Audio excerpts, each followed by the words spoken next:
वर्षाने भेटतोय.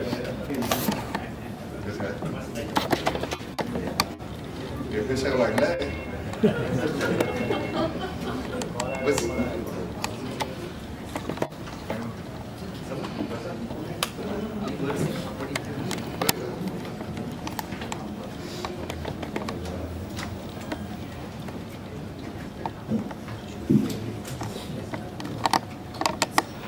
नमस्कार.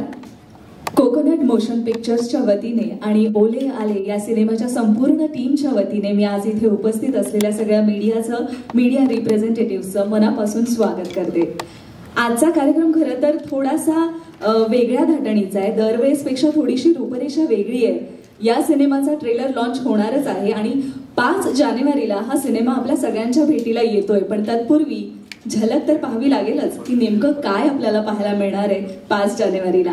पण मी जसं म्हणाले की आजची रूपरेषा, आजचा कार्यक्रम जरा वेगळ्या धाटणीचा आहे, कारण सिनेमाची टॅगलाईनच तशी आहे की व्यस्त राहा पण मस्त राहा. त्यामुळे आज आपण हलक्या फुलक्या वातावरणात या सगळ्या गप्पा करणार आहोत. सो मी वळते आता हळूहळू पुढच्या टप्प्यांकडे. पण आतापर्यंत आपल्या सगळ्यांच्या भेटीला आलेली दोन्ही गाणी किंवा या सिनेमाचं टीजर खरंच सगळ्यांच्या मनात एक उत्सुकता निर्माण करून गेलेलं आहे.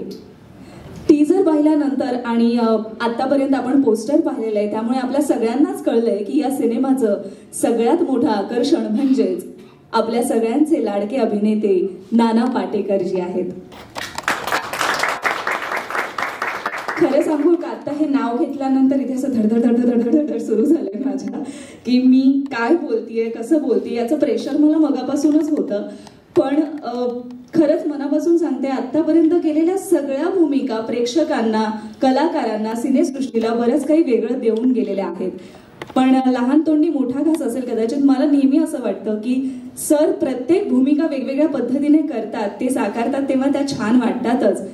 कलाकारांना असं नेहमी वाटत असतं की ही भूमिका मला मिळायला हवी, ही भूमिका माझ्या स्वप्नातली भूमिका आहे, ही मला करायला हवीच होती, असं कलाकारांना वाटत असतं. पण जर खरंच भूमिकेला स्वतःला भाव असता तर भूमिकेला सुद्धा वाटलं असतं की मला साकारण्यासाठी स्वतः नाना पाटेकर याच कलाकाराने यावं. आणि मला वाटतं असं बोलणं खरं तर अतिशयोक्ती ठरणार नाहीये, कारण त्यांच्या कामाची दखल ही कायमच सिनेसृष्टीने घेतलेली आहे वेगवेगळ्या पुरस्कारांच्या माध्यमातून. सो मी आता फार न बोलता, कारण हे सांगण्याची गरज नाहीये, या सिनेमाचं जे टीजर आहे पहिलं ते दाखवते, ज्या टीजरच्या माध्यमातून आपल्याला कळेलच की मी हे सगळं का बोलते आणि एक वेगळी भूमिका वेगळ्या पद्धतीने आपल्याला हे कलाकार आपल्या समोर येणार आहेत. सो फार वेळ घेत नाहीये, लाईट्स ऑफ करूयात. या सिनेमाचं पहिलं टीजर आपण इथे पाहूयात. जोरदार टाळ्यांनी आपण टप्प्याकडे वळणार आहोत. म्हणाले होते मगाशी जसं की याही भूमिकेतून काहीतरी वेगळं आपल्याला पाहायला मिळणार आहे आणि टीजर मधून आपल्याला अंदाज आलाय थोडासा, ट्रेलर मधून आणखी थोडंसं काही उलगडणार आहेच. पण त्यासोबतच 2 गाणी या सिनेमातली रिलीज झाली आहेत आणि या दोन्ही गाण्यांसाठी मला वाटतं एक वेगळी गोष्ट इथे उल्लेख करायला हवी, ती म्हणजे मराठी सिनेमात या दोन्ही गाण्यांमुळे, या सिनेमातील संगीतामुळे पहिल्यांदाच पदार्पण करत आहेत मराठी सिनेसृष्टीमध्ये एक संगीतकार जोडी, ती म्हणजे सचिन जिगर यांची. त्यांच्यासाठी ही जोरदार टाळ्या वाजवा. खरं तर आतापर्यंत त्यांनी बॉलिवूडमध्ये बरंच संगीत केलेलं आहे, तसंच गुजराती सिनेमांसाठी सुद्धा त्यांचं संगीत आहे आणि त्यांना बरेच पुरस्कारही मिळालेत. पण मराठीमध्ये ही सुरुवात आहे. तर मराठी मीडिया, मराठी कलाकार आणि इथे जमलेले सगळेच आपले मराठी प्रेक्षक यांनी त्यांचं मनापासून स्वागत करूयात, कारण मराठीमध्ये आणखी त्यांनी संगीत करावं अशी शुभेच्छा देते. आणि त्यांनी केलेलं पहिलं गाणं आपण इथे पाहूयात, ते म्हणजे झगामगा. Lights of please.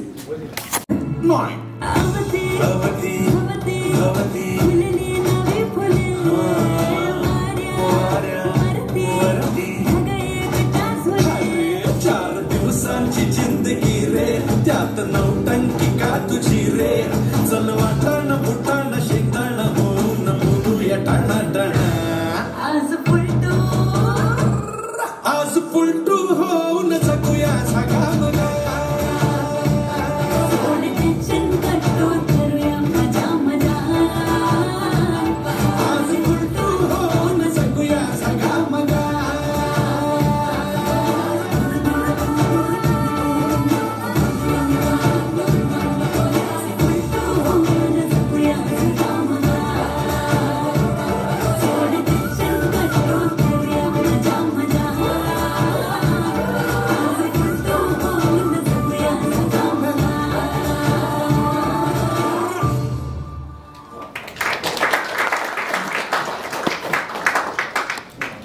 गाणं पाहिल्यानंतर लक्षात आलंच आहे की हा सिनेमा आपल्याला जगायला शिकवणार आहे. या सिनेमातील हा जो प्रवास आहे तो नक्कीच प्रत्येकाला काहीतरी रिलेट करायला लावेल आणि डेफिनेटली हा मेसेज पोहोचेल प्रत्येकापर्यंत की जगलं पाहिजे आणि कसं जगायला हवं तर जगा मगा. पण ही गोष्ट नेमकी कशी आहे, हा प्रवास कसा सुरू होतो हे लवकरच उलगडेल. त्यासाठी थोडीशी वाट पाहावी लागेल. पण तत्पूर्वी आता जसं आपण पाहिलं की आतापर्यंत आपण आपला सिद्धार्थ चांदेकर चॉकलेट बॉय याला कायमच इतरांना मजा मस्ती करताना, म्हणजे इतरांना ती गंमत जम्मत करावी, इतरांची खोड काढावी अशा भूमिकेतून त्याला पाहिलेलं आहे. पण पहिल्यांदाच आपल्याला या गाण्यात थोडंसं कळतंय की तोच इरिटेट होतोय आणि त्याला इतर लोक जरा एंटरटेन करण्याचा प्रयत्न करतायत. सो आपण पाहूयात याच सिनेमातलं पुढचं गाणं, ज्यामध्ये आपल्याला कळेल की सायली संजीव आणि सिद्धार्थ चांदेकर यांची नेमकी केमिस्ट्री कशी वर्क करतेय. फुलपाखरू या गाण्यासाठी जोरदार टाळ्या होऊन जाऊ देत. Lights of please. आपल्याकडे फिल्म्स मध्ये दाखवतात ना हिरो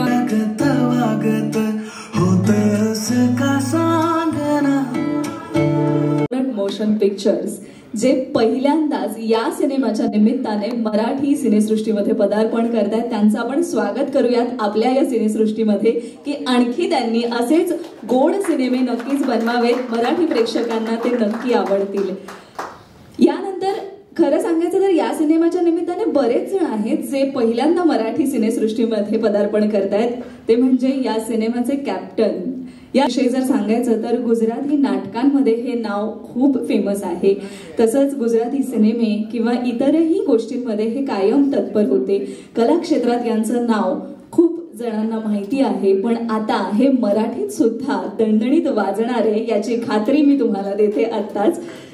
आणि याबद्दल आणखी एक गोष्ट सांगायची म्हणजे फक्त विपुल मेहताजी नाही तर या सिनेमाच्या निमित्तानेच कोकोनट मोशन पिक्चर्स म्हणजेच याचे सर्वेसर्वा या सिनेमाचे निर्माता रश्मिन मजिठिया हे देखील पहिल्यांदाच मराठी सिनेमामध्ये पदार्पण करतात.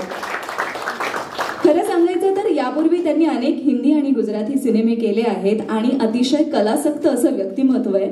आणि एक खासियत आजच्या दिवशी मला सांगावीशी वाटते ती म्हणजे दुर्मिळ सिनेमांचे पोस्टर किंवा काही पुस्तकं या सगळ्यांचा त्यांच्याकडे एक वेगळा संग्रह आहे. म्हणजे ते खरं तर उद्योगपती आहेत पण तरी सुद्धा कला क्षेत्राबद्दल त्यांना असलेली ही जाण आणि ही आवड, त्यामुळेच चांगले सिनेमे प्रेक्षकांपर्यंत पोहोचतायत आणि पोहोचत राहतील आणि मराठीमध्ये पण पोहोचावेत अशी आशा करतो. सो रश्मीनजी आणि विपुलजी हे पहिल्यांदाच मराठी सिनेसृष्टीत पदार्पण करतायत निर्मिती आणि दिग्दर्शन क्षेत्रामध्ये. त्यांचा हा प्रवास ओले आले सारखाच मस्त असावा ही शुभेच्छा. आणि हे सांगून मी आता पुढच्या टप्प्याकडे वळते, ते म्हणजेच ओले आले या सिनेमाचा ट्रेलर लॉन्च सोहळा. आज आपण आता इथे तो सगळ्यांच्या साक्षीने ट्रेलर पाहणार आहोत. जोरदार टाळ्यांनी या ट्रेलरसाठी ही शुभेच्छा आपण देऊयात. Lights of please. ओले आले सिनेमा जो 5 जानेवारीला रिलीज होतोय त्याचा ट्रेलर आपण आता लॉन्च करतोय. तुझी आवडती strawberry biscuits and great Indian bakarwadi. बाबा मी असलं काही खात नाही. तुम्ही खाण्यासाठी जगताय, मी जगण्यासाठी खातो. Okay bye. अरे छातीत काळा येतात रे, अटॅकच रे. ए आधी बाबूराव यांना हॉस्पिटलमध्ये घेऊन जा. वांगाळ झाली ऍक्टिंग तुमची. ते उजव्या साईडला सरकलेला हात डाव्या साईडला लोटा जरा. मी रिटायर्ड लाईफ छान मस्त जगतोय आणि आले खूप काम करतात. 27 वर्षाचा घोडा झालाय, अजूनही गर्लफ्रेंड नाहीये.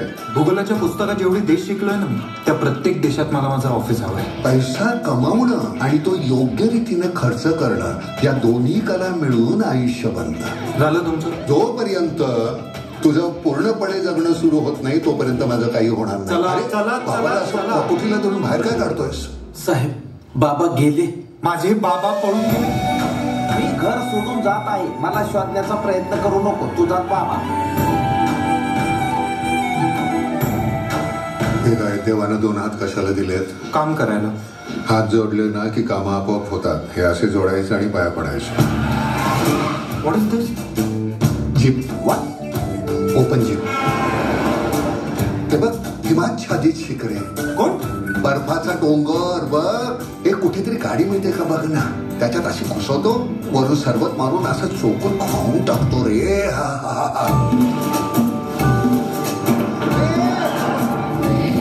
मुली, छकुली, आंटी. आंटी वाटते मी तुम्हाला. बाकरवडी पुण्याची आहेस? तुमच्याकडे प्रत्येक प्रॉब्लेम प्रॉब्लेम दुसऱ्याचा असला पाहिजे. प्रेमात बिमात पडलायस का माझ्या? असं कुठल्या अनोळखी माणसाच्या प्रेमात पडायला मी काही सर्किट नाहीये. अरे सर्किट, अनोळखी माणसंच एकमेकांच्या प्रेमात पडतात. सांगना मनाला माझ्या कसं सावरू. गाणं गोणी बंद केलं ओले. तू वही वरना मैं तेरे बाप को गोली मार दूंगा.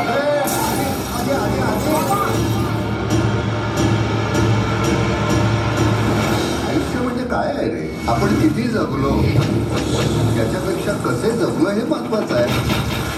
खाओ पिओ मजा करो, मजा करो. भ्रमणध्वनी आणि मांडीवरचा ऑफिस देऊ नको नाही तर लागेल आपली. काय credit card, ATM, mobile, laptop सगळा द्या आम्हाला. काळे काढवा तुला मराठी येतं? आईचा गो तुझ्या आईचा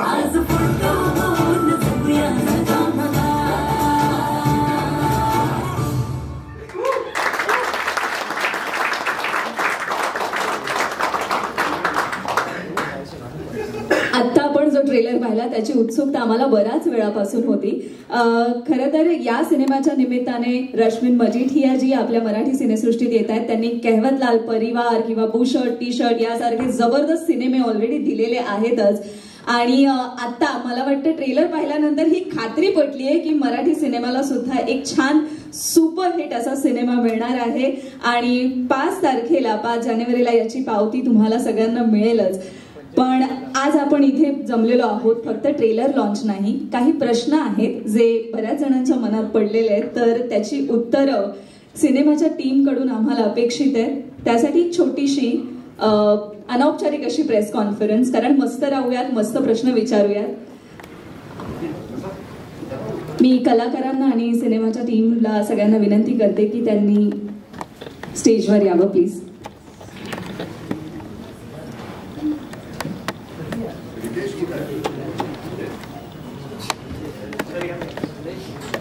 आवडला ट्रेलर? इमिजिएट रिॲक्शन पाहिजे. आवडला? जाण्याआधी परत एकदा बघू. मजीठिया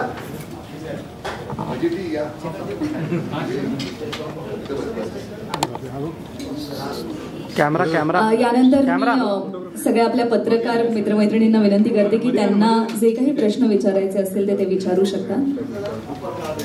मित्रा काय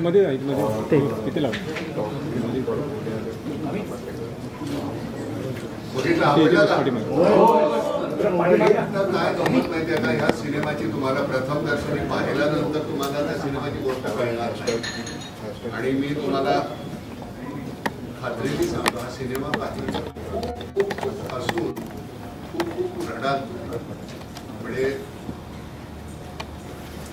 2 गोष्टींचं असं एक बेमालूम मिश्रण आहे, कमाल आहे.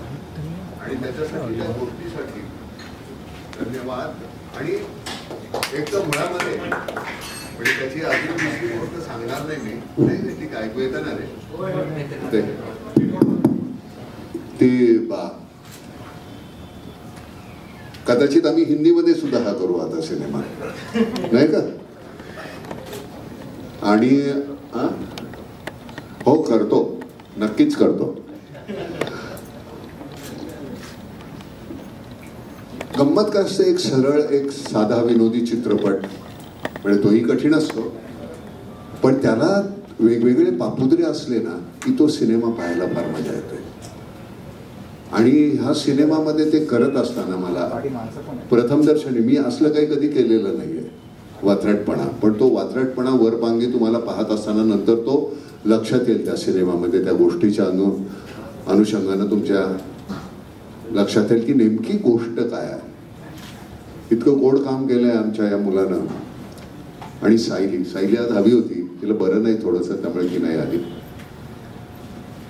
आणि काम करत असताना तुम्हाला ते एन्जॉय करतात. म्हणजे आमच्या ह्याच्यामध्ये जर खट कोणी असेल ना तिकडे, जरा त्रास देणारा कोणी असेल, तो मी सोडून कोणीच नव्हतं. मीच फक्त त्रास द्यायचो. माझी किटकिट खूप असायची. ह्या मुलांनी सगळ्यांनी इतकं सांभाळून, तिला तर इतकं आजारी असायची बिचारी, तिचं फ्रॅक्चर झालं असताना सुद्धा सायलीनं इतकं छान शूटिंग केलं. मराठी सिनेमाला साधारणपणा जी पार्श्वभूमी लागते तशा पद्धतीचा हा चित्रपट नाही, इतकं छान आमचा कॅमेरामन सुद्धा, आमची राहण्याची खाण्याची जी सोय, युनिट फार मोठं होतं त्यामुळे त्यामुळे पहिल्यांदाच इतक्या अशा छान पद्धतीने आम्हाला तो एक मराठी सिनेमा करता आला की ज्याचा बॅकड्रॉप असा होता. आणि विपुल खरं सांगतो, आता हा गुजरातीमध्ये ज्यावेळी सिनेमा झाला होता ना, तो कित्येक वर्ष तो चालूच आहे, अजून सुद्धा तो चालू आहे. एक शो असेल का होईना तसा तो चालूच आहे. आणि त्यांनी गुजरातीमध्ये त्यांचा जो काही म्हणजे सरते शेवटी तुमचा ठोकताळे कशावर असतात की धंदा किती केला त्याच्यावर असतं ना ते सर. तर धंदा तर केलाच, पण ती गोष्ट जी घर करून राहते तुमच्या मनामध्ये ते इतकं छान झालेलं आहे. आणि त्याच्याबद्दल धन्यवाद. याचा सगळ्यात दिग्दर्शक म्हणून एक त्रास असा असतो की त्याला सतत काहीतरी सुचत असतं. आणि आता आपण शॉर्ट द्यायला सुरुवात करणं आहे ते ते ते ते असं ते त्याचं जे चाललेलं असतं. बरं, तो म्हणायला गुजराती आहे पण तो मराठी इथेच वाढलेला, इथेच सगळं झालेलं. तर त्यामुळे त्याची बाकीच्या सगळ्या गोष्टी ज्या आहेत, वात्रटपणा तो मराठीच आहे सगळा. प्रोड्युसर म्हणून यांनी कुठलीही गोष्ट कमी पडू दिली नाही, कुठल्याही गोष्टीची. याने सांगितलेले पैसे होते त्याच्यापेक्षा मग नंतर पैसे वाढवून दिले सगळ्यांना. मग ते स्पॉट बाय पासून ते सगळ्यांपर्यंत. खरं नाही सांगू दे. ते कसं होतं की पैसे कमवल्यानंतर त्यातला काही भाग आपण कोणास आपल्या बाकीच्या मंडळींबरोबर वाटायला पाहिजे हे कळणारा, म्हणून तो इतका मोठा उद्योगपती झालेला आहे. काही गोष्टी आहेत त्या मला इथे आता सांगता येणार नाहीत, पण ते राहू दे. रितेश आला का? ए रितेश, ए गाढवा इकडे. नाही नाही नाही, इकडे इकडे इकडे इकडे इकडे इकडे इकडे पुढे ये. हा आमचा जुळाऱ्या, सगळ्या गोष्टी त्या जुळून आणल्या. ये इथे बस.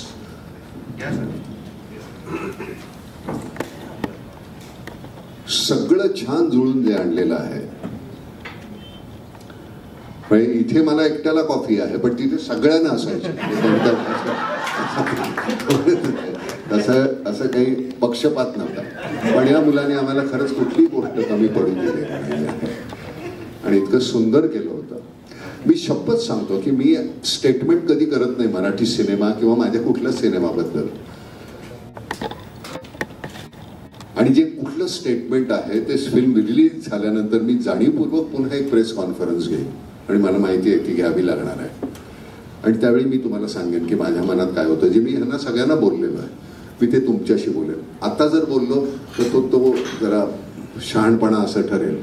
तेव्हा बोलल्यानंतर अरे नाना आधीच बोलला होता असं होईल ते. तर त्यावेळी आपण ते बोलू. मी ह्यांना सगळ्यांना सांगितलेलं आहे. आता तुमच्या डोक्यात जे काय वेडे वाकडे कुठलेही प्रश्न असतील सिनेमा संलग्न ते विचारा.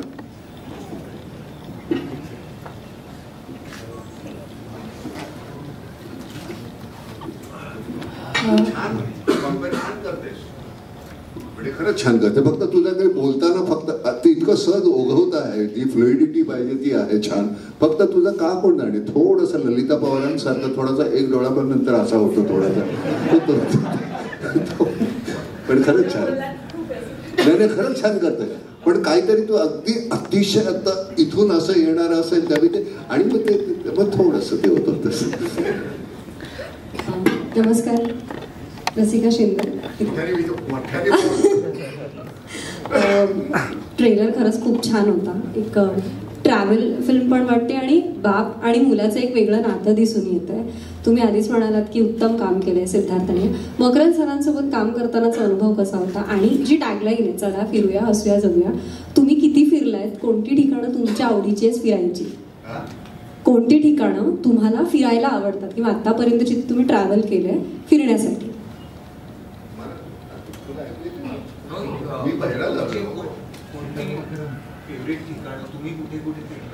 तुला खरं सांगू का, सिनेमा करत असताना ही पार्श्वभूमी असते ना मागे आणि कॅमेरा इथे असल्यामुळे आम्हाला कुठलं ठिकाण आहे ते बघताच येत नाही. आम्हाला कुठलंही ठिकाण असू दे, नळबाजारामध्ये करा किंवा तुम्ही उत्तराखंडमध्ये करा किंवा हिमाचलमध्ये करा, आम्हाला सगळं तेच आहे. त्यामुळे आम्हाला काय आवडतं हा प्रश्नच नसतो. तुम्हाला काय आवडेल म्हणून आम्ही इथे त्याच्या समोर करत असतो. तर त्यामुळे आम्हाला हे फार कमी आहे. आणि मी नेहमी म्हणतो की आम्ही सुखदुःख आहेत. मी आता ही गेली समजा 3 महिने 4 महिने किंवा 6 महिने ही जर फिल्म केली असेल तर ती 6 महिने त्या बापाची सुखदुःख घेऊन मी जगत होतो. ते म्हणाला माझी सुखदुःख माहिती नाही आहेत. आणि नटाचं सगळ्यांचं ते यश आणि अपयश आहे की आम्ही अशी सगळी उधारीची सुखदुःख घेऊन जगत राहतो. आणि ज्या दिवशी तुम्ही आम्हाला नाकारता ना त्यावेळी घरी बसतो आणि मग आम्ही म्हणतो आता आमच्या घरच्यांसाठी आम्ही जाऊ. तोपर्यंत त्यांची गरज संपलेली असते आमची. त्यामुळे आम्ही एकटे होतो तिथे. नटाचं हे सगळ्यात मोठं दुःख आहे.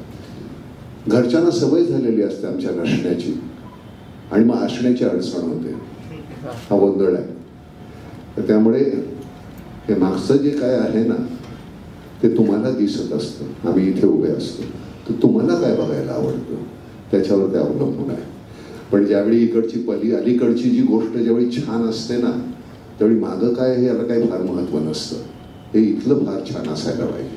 आणि ते आमच्या मुलांनी इतकं छान केलेलं आहे. दिग्दर्शक म्हणून त्यांनी खरंच छान केलेलं आहे. मला नाईलाज आहे म्हणून बोलावं लागतं. तर मागला असतं मी त्याला. माझा छंद आहे ते मागणं.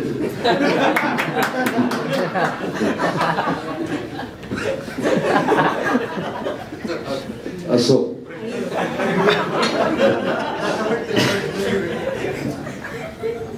आता मी माझ्या दुसऱ्या सिनेमाची आम्ही आता ते शूटिंग करून आलो ते अनिल शर्माचं. त्याचे काही सीन्स एडिट केले होते ते बघून आलो की आपल्याला अतिशय रफ काहीतरी असं केलेलं आहे. अजून काही त्याला कुठं फिनिश नाही काही नाही पाहत असताना आपले त्यावेळी क्षण जर का डोळे बोलावत असतील त्यावेळी असं वाटतं. आणि मी त्रयस्थ होऊन पाहतो. मला शिव्या घालतो मला नाही आवडलं तर. पण ते पाहिल्यानंतर मला इतकं बरं वाटलं. आपण केलेल्या कामाचं आपल्याच मनामध्ये आपण जर कौतुक करू शकत असेल तर ते थोडंसं बरं झालं असावं असा एक म्हणजे माझा गैरसमज आहे. असो. दुसरा प्रश्न. नमस्कार. संदेश कामेरकर. सॉरी मकरंद अनासपुरे तुमच्यासोबत या चित्रपटात आहेत. तर मकरंदचा प्रवास हा तुमच्या आशीर्वादाने सुरू झालेला आहे नाट्यदर्पणच्या अंतिम फेरीमध्ये. तर तिथून तुम्ही यशवंत आहे आणि आज मकरंदनी इतक्या वर्षांनी एक स्वतःची जागा त्यांनी स्थापित केली आहे. आणि आज अभिनेता म्हणून मकरंद बरोबर काम करताना तुमचा काय अनुभव होता? मकरंद हा मुलासारखा आहे. त्याच्याबरोबर अनुभव काय त्याच्याबरोबर असणं असतं. त्यामुळे आणि मकरंद माझ्यामुळे नाही बरं का. मकरंद छान होता म्हणून मी त्याच्याशी जुळलो.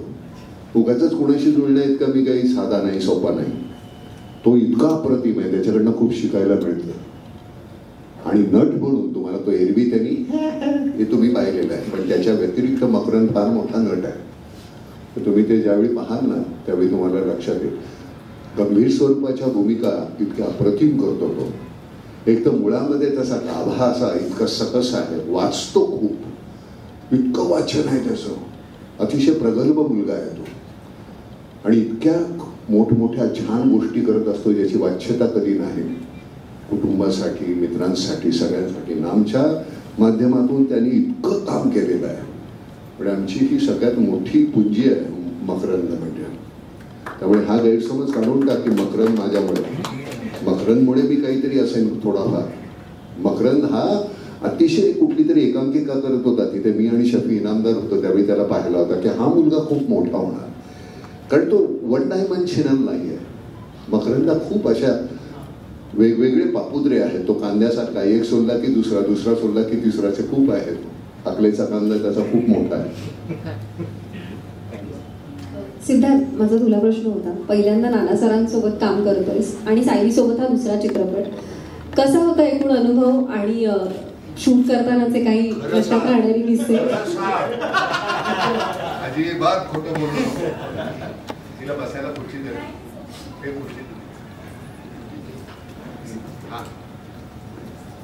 अनुभव हा ह्या चित्रपटाचा अनुभव राईट फ्रॉम द बिगिनिंग हा आयुष्यभर लक्षात राहण्यासारखा आहे.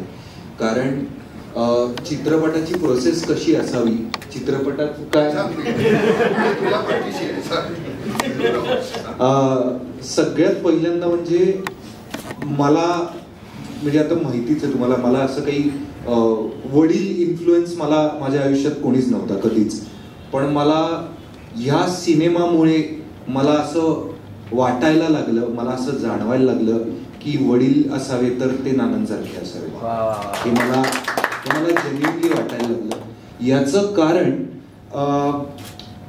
आपला बाप आपल्याशी म्हणजे खास करून पोराशी, मुलीशी तो कधी कधी मुलीनं विचारलं की मी कशी दिसतेय तर ती नसेल एवढी छान दिसत तर तो सांगेल की हा बाळा तू छान आहे, पण तो पोराशी खोटं नाही बोलत. मुलाशी तो आपल्या कधीच खोटं बोलत नाही, उलट जास्त ब्रुटली ऑनेस्ट मत बाप देत असतो त्याच्या लेकाला.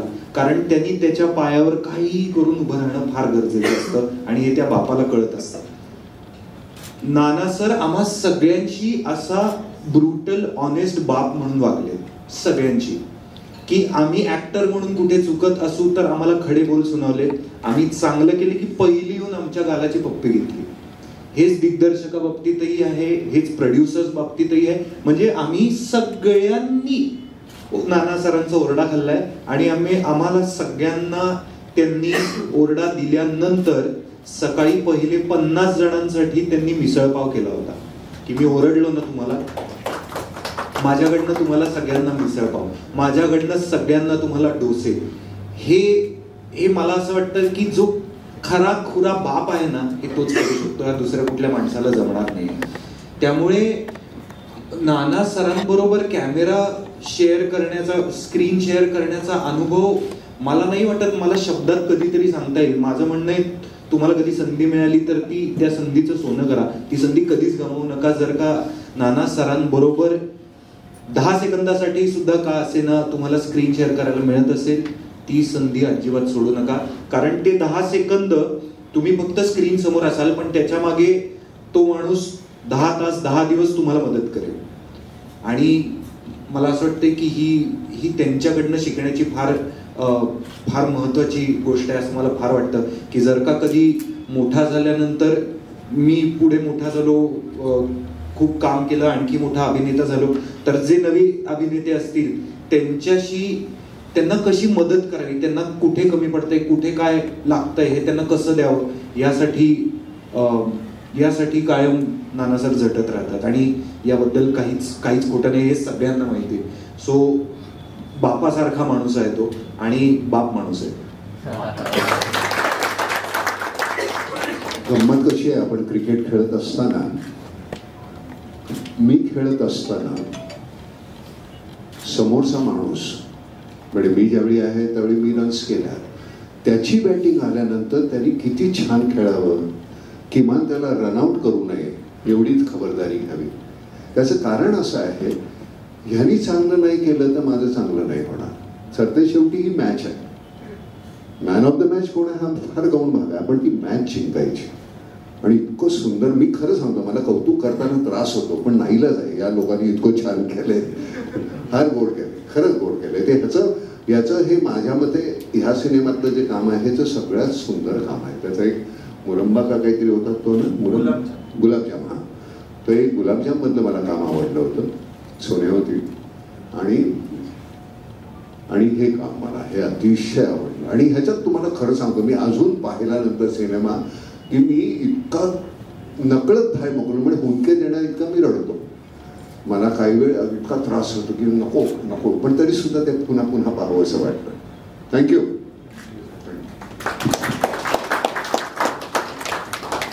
याला विचारा, यांनी किती त्रास दिला ते विचारा.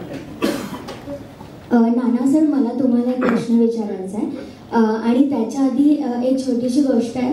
एक बाबा म्हणून तर सगळ्यांना हे कॅरेक्टर उमजणारच आहे, पण एक नात म्हणून जेव्हा मी माझ्या आजोबांना मिस करते तर तुमचं जे कॅरेक्टर पाहिलं तर एक नात म्हणून ते कॅरेक्टर माझे आजोबा आत्ता नाही आहेत पण मला ते तुमच्यामध्ये दिसलं. ही खूप मोठी गोष्ट आहे माझ्यासाठी.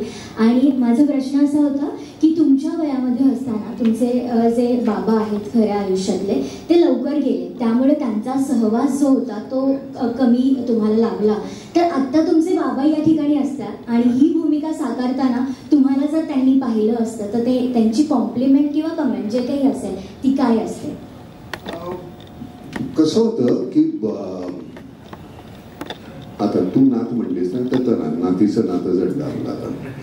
म्हणजे मला कदाचित माझा बाप म्हणून हा शेवटचा सिनेमा असेल, याच्या पुढे आजोबाच असणार.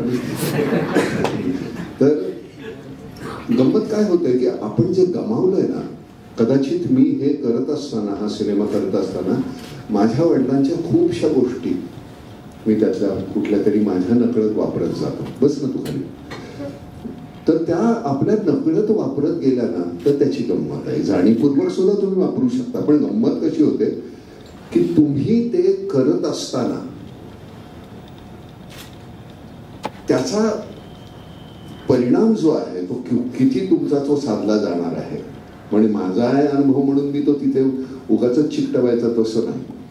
माझे वडील असते तर त्यांना नाटक आणि सिनेमाची इतकी आवड होती की ते मला माझ्या तरुणपणात किंवा माझ्या पौगंडावस्थेमध्ये त्यांना तमाशाला हनुमान थिएटरमध्ये ते जायचे तमाशा पाहायला, आणि चांगला वर्ग वगैरे आला तर ते मग ते मला घेऊन जायचे. आता कुठला बाप आपल्या मुलाला तमाशाला घेऊन जाईल, पण नाही हा बघ हा सोंगाड्या इतका छान आलेला आहे, तो इतकं सुंदर काम करतोय. तर मला ती जी गंमत वाटते ते हे सगळं आमच्यामध्ये पेरलंय ते आमच्या वडिलांनीच. आमच्या आई सुद्धा गोष्ट सांगत असताना, म्हणजे आता एखादी तू आलीस घरी आणि तू येऊन गेली आहे का, नाना नाही घरी गेले बाहेर गेलेले आहेत, बरं सांगा मी येऊन गेले. तर तू आल्यानंतर तू जशी बोलशील, आई कोण आलं होतं ते नाव विसरायची नाही, अरे ती मुलगी आली होती मग ती अशी होती, आणि मग ती अशी म्हणाली, मग त्या आणि डोळ्याचे करते, मग हा म्हणजे ही शाल्मली आली होती का, हो हो अरे हो शाल्मली.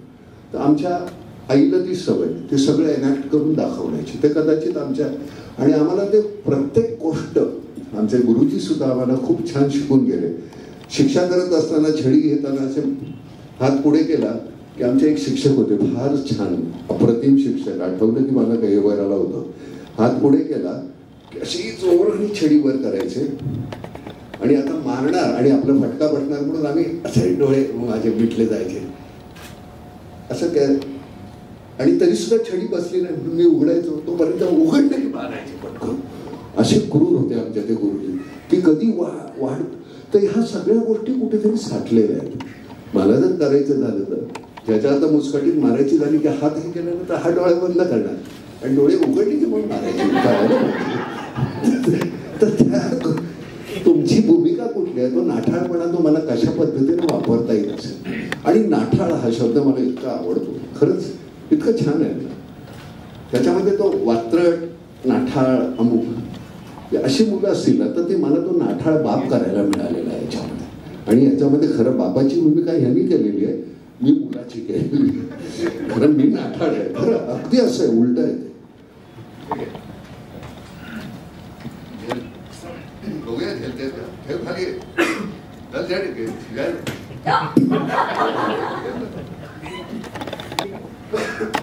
विचार.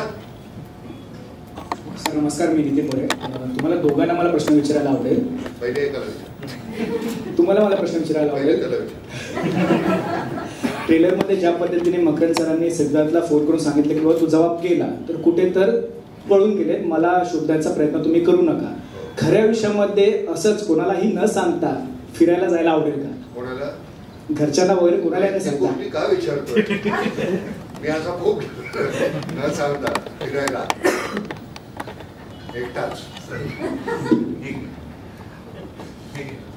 बोल ना.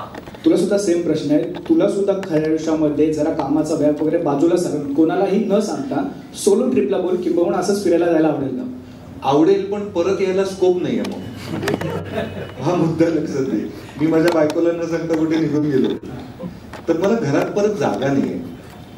तर तू मला सांग, तू माझी राहायची सोय करणार आहेस का? मला नक्की आवडेल. दुसरी राहायची असेल तर मी कर. नाही, पण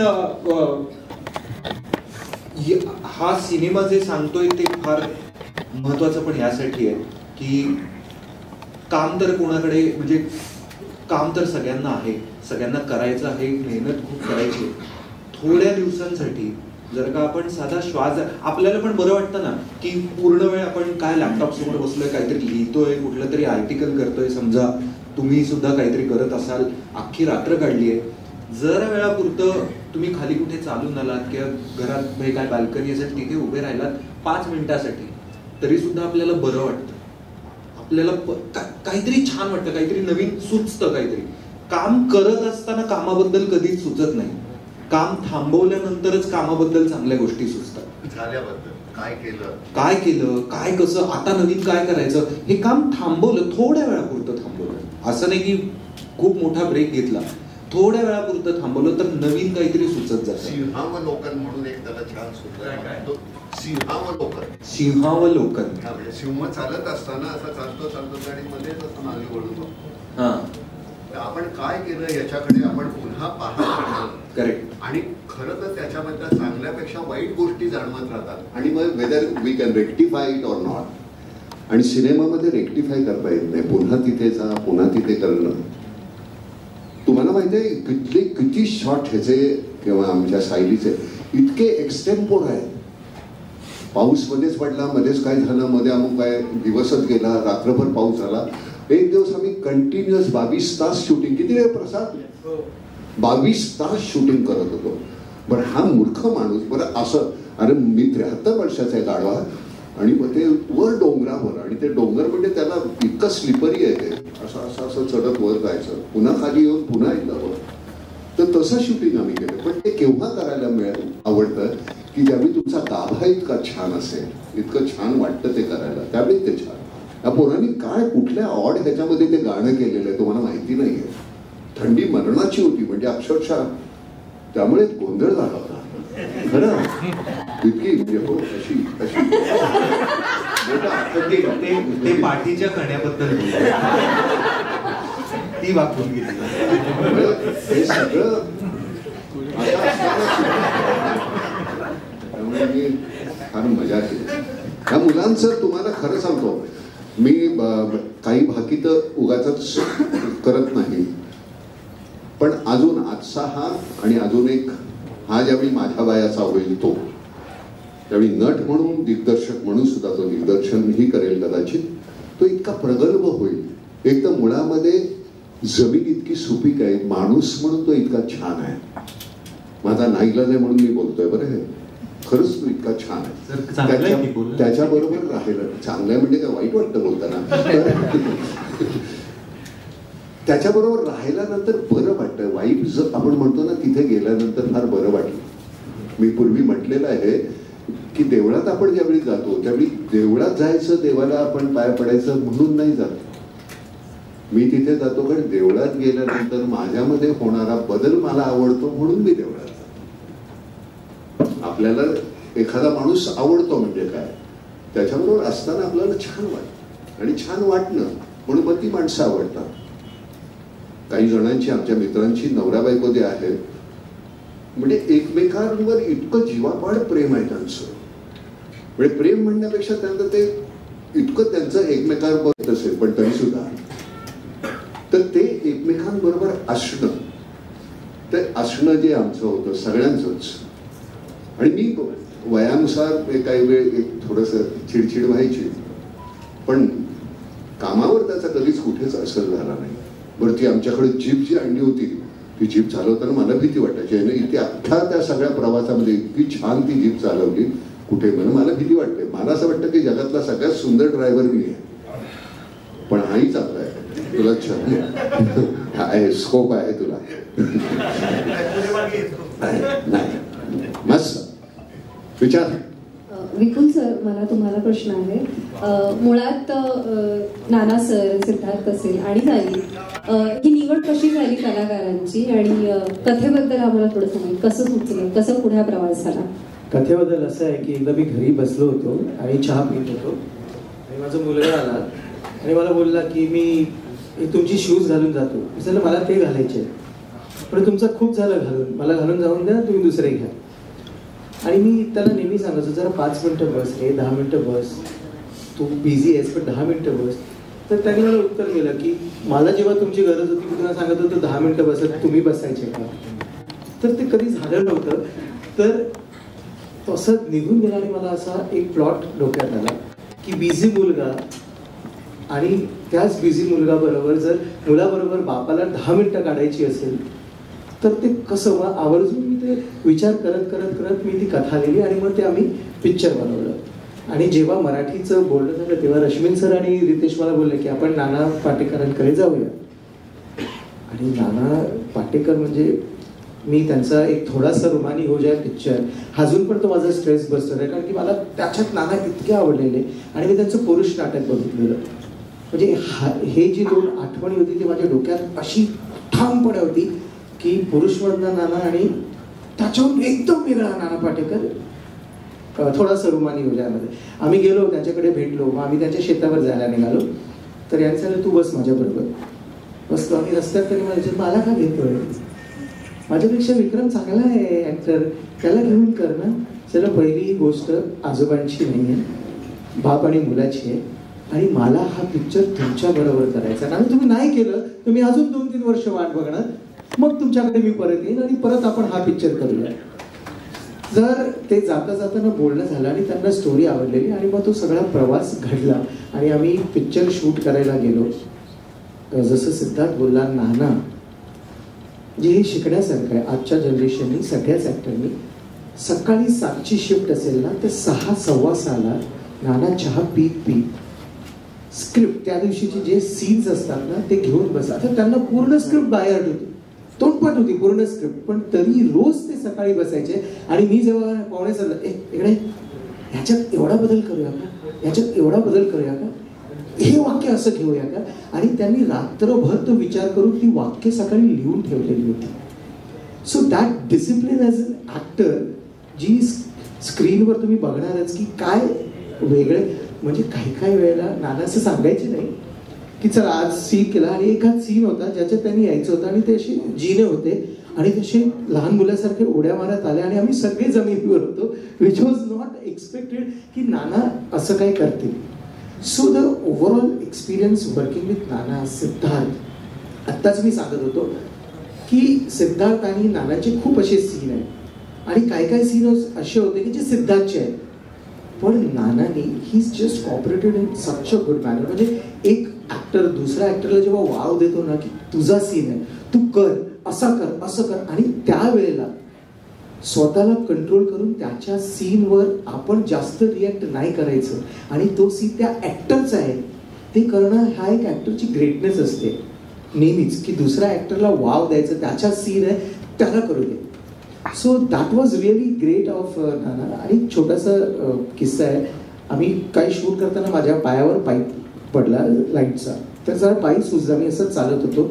रात्री नाना आले रूममध्ये जेवण, कारण मला जरा चालायला लागलं, जेवण घेऊन आले, त्यांनी मला भरवलं, त्यांनी मला रात्री ते मलम लावून दिला आणि चादर मला अंगावर टाकून मग ते झोपायला गेले. आणि दुसऱ्या दिवशी सकाळी 7 वाजता पहाटे मी उठण्याच्या आधी ते आले, चहा घेऊन आले आणि एक विंट गरम करून, दगड विंट काय गरम करून आले आणि मला बसवलं आणि ते खालती बसले आणि त्यांनी ते गरम गरम शेक माझ्या पायावर दिला.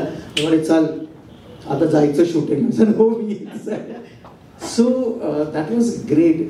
आणि सर्वात मजाची गोष्ट होती, मजेशीर गोष्ट होती की आपण फोन, मोबाईल, लॅपटॉप, तर हा पिक्चरचा जो बेसिकली थॉट आहे, तर आम्ही चोपतामध्ये शूट करत होतो जिकडे त्या गावात इलेक्ट्रिसिटी पण नाही आहे, फक्त सोलारवर चालतं ते. तर दिवसात तुम्हाला 15 मिनिटं, 20 मिनिटं, अर्धा तास लाईट मिळते आणि नो फोन सिग्नल. म्हणजे सकाळी आम्ही लातामध्ये पण होतो, म्हणजे सकाळी 7 वाजता हॉटेलमधून निघालो तेव्हा 2 बार असायचे, तर सगळे आम्ही चाललोय शूटिंगला. 7 ते संध्याकाळी 7 पर्यंत there was no phone calls, no messages, WhatsApp नाही, इन्स्टा नाही, काही नाही. तरी 22 दिवस आम्ही सगळे जगलो, व्यवस्थित जगलो, पिक्चर संपून आलो. So that's the thought of the film. पिक्चरचा तोच थॉट आहे की आयुष्य आहे त्याला जगून घ्या, थोडे वेळ व्हॉट्सअप साईडला ठेवा, मोबाईल बाजूला ठेवा आणि आयुष्य जगून घ्या. आणि आय एम रिअली ग्रेटफुल की नानांनी पहिल्यांदा ऐकलं आणि एक म्हणजे तो किस्सा मला ॲज अ डिरेक्टर इतका टच करून गेला. आम्ही एक सीन शूट केला, त्याच्यात असं होतं की आईस्क्रीम घेऊन आम्ही नानांबरोबर एक सीन शूट केला. दुसऱ्या दिवशी सकाळी आमची शूटिंग चालू होती आणि नाना शोधत शोधत आले सेटवर. चला काय झालं नाना, म्हणजे मला रात्रभर झोप नाही आली रे, ते जे आपण आईस्क्रीम खाऊन जो सीन केला आहे ना त्याच्याऐवजी आपण लॉलीपॉप घेऊन तो सीन करू शकतो का, शक्य आहे का, म्हणजे सांगितलं हो नाना आपली लाईट लागली आहे आपण करून घेऊया. म्हणे नक्की ना? सांगितलं हो नक्की. मग सांगितलं तुम्ही का आले नाना? मला बोलवून घ्यायचं होतं ना, मी आलो असतो.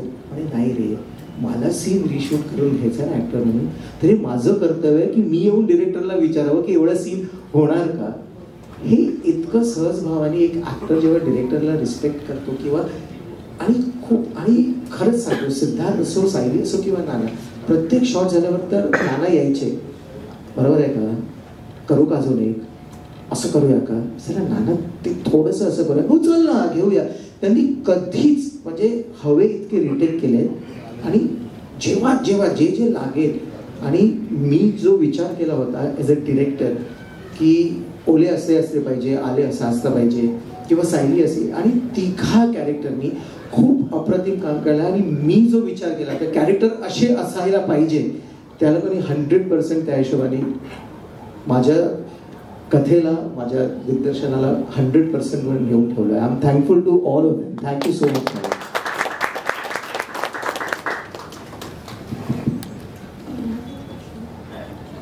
नमस्कार, मी मधुरा शिधाळे, कलाकृती मीडियामधून. नमस्कार, मी मधुरा शिधाळे, कलाकृती मीडियामधून. माझा प्रश्न नाना सरांना आहे. या फिल्ममध्ये तुमचा जो एक स्वभाव दाखवण्याची भूमिका आहे की थोडेसे वात्रट, खोडकर, तर तुमच्या खऱ्या आयुष्यामध्ये तुम्ही तरुण असताना असा खोडकरपणा कधी केलाय का? आणि कधी असं झालंय की आता कानाला खडा म्हणायची वेळ आहे? खूप खूप खूप वात्रटपणा. खरं तर तुम्हाला नट म्हणून असताना ना ह्या गोष्टी खूप उपयोगी येतात. एकदा कॅमेरा सुरू झाल्यानंतर मग तुम्हाला त्याची लाज वाटत नाही. मुळामध्येच तुमच्यामध्ये ते अंगभूत असायला पाहिजे, त्याशिवाय गंमत नाही. तू वात्रटपणा करतेस, मग तीच तर गंमत आहे.